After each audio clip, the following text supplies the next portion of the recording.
దేవుని యందు నిరీక్షణ ఉంచి ఆయనను స్తుతించిన ప్రాణం అనే పాట పాడుతూ దేవుని నామాన్ని మహింపరుద్దాం. ఒకసారి మీ ప్రక్క వారి వైపు తిరిగి చెప్పండి, దేవుని యందు నిరీక్షణ ఉంచండి అని చెప్పండి. కొంతమందికి అర్థం అవట్లేదేమో. Put your hope in the lord. దేవుని యందు నిరీక్షణ. మన నిరీక్షణ ఆయన మీద ఉన్నప్పుడు ఈ నిరీక్షణ మనలను సిగ్గుపరచదు. దేవుడు మనల్ని ఎన్నడూ సిగ్గుపడనిచ్చే దేవుడు కాదు. చక్కని పాట పాడుతూ దేవుని నామాన్ని మహింపరుద్దాం.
దేవుని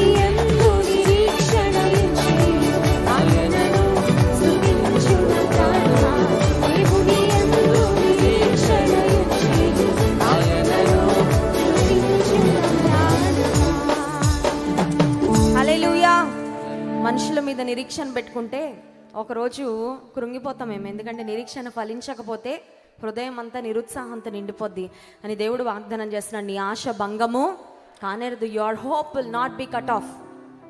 దేవుడు ఇస్తున్న వాగ్దానాన్ని నమ్మి సంతోషంగా ప్రభుని ఆరాధిద్దాం. ఇంకొకసారి పాడదామండి. దేవుని యందు కొంతమంది నిరీక్షణ ఉంచి స్తుతించి అంటున్నారు, కానీ ముఖంలో మాత్రం నిజంగా ఆనందం కనబడట్లేదు. నిజంగా నమ్ముతూ పాడదాం. దేవుని యందు నిరీక్షణ ఉంచి ఆయనను స్తుతించున ప్రాణమా, దేవుని యందు నిరీక్షణ ఉంచి ఆయనను నీకు విరోధముగా రూపించిన ఇదిగాయుధము వర్తిల్లదు, నీకు విరోధముగా రూపించిన ఇదిగాయుధము వర్తిల్లదు. శత్రువులు మిత్రులుగా మారుదురు, శత్రువులు మిత్రులుగా మారుదురు. దేవుని యందు నిరీక్షణ ఇచ్చి ఆయనను స్తుతించున ప్రాణమా, దేవుని యందు నిరీక్షణ ఇచ్చి. ప్రతి ఒక్కరి పాట. దేవుని యందు నిరీక్షణ ఇచ్చి ఆయనను స్తుతించున ప్రాణమా, దేవుని యందు నిరీక్షణ ఇచ్చి ఆయనను స్తుతించున ప్రాణమా. హల్లెలూయా.